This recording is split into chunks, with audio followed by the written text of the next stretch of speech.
Hey guys, Sean here, going to explain to you how to answer this supporting evidence question.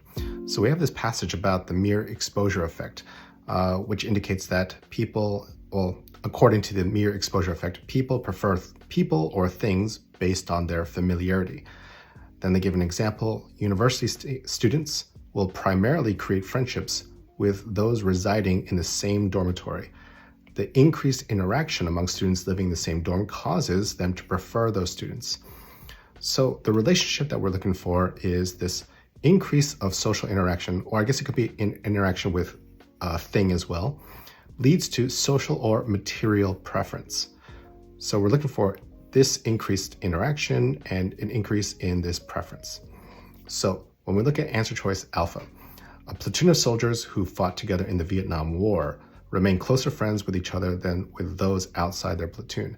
Now, at first glance, this might be kind of tempting, because, well, if they're fighting together, that probably means there's a lot of social interaction. But because they fought in the Vietnam War, this doesn't really isolate just the social interaction. There's probably other variables that could cause this. Especially if you're fighting a war, you share a lot of trauma. So that probably greatly contributes to them remaining close friends. So that's what makes alpha a little bit suspect as the answer. Bravo states, students who are part of online communities report feeling closer. Now, the fact that this is online means that it's kind of vague, because the exposure effect should be some kind of interaction or proximity, which is hard to feel when you're just online. Charlie states that international students at a boarding school report feeling closer to native students living on the same floor than to other international students living in close but separate building.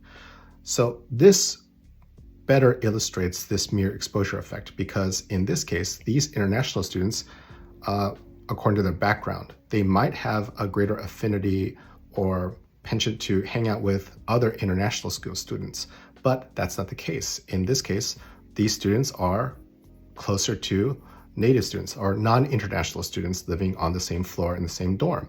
So that means these students living in the same floor, there's more interaction, and that's why they have this preference. So that's why Charlie's the best answer here. But let's look at Delta.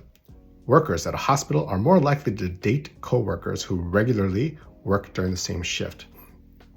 Now, just because they work the same shift just means they work at the same time. It doesn't necessarily mean that they're interacting with each other a lot. And this is just about preference, not necessarily about romantic interest, at least not according to this passage. So that's why words like date and just same shift, those are kind of red flags for answer choice Delta. And so Charlie's the best answer here. I think the most tempting answer here is maybe like alpha among the incorrect answers. But because, again, the Vietnam War, fighting in war, there's a lot more variables involved. So remember, the name of the theory is the mere exposure effect. It's just this interaction or proximity that's causing this closeness. But that's probably not true for soldiers who are fighting together in a war. That's why alpha doesn't really work, okay? So that's why Charlie has to be the answer. Got it? Good.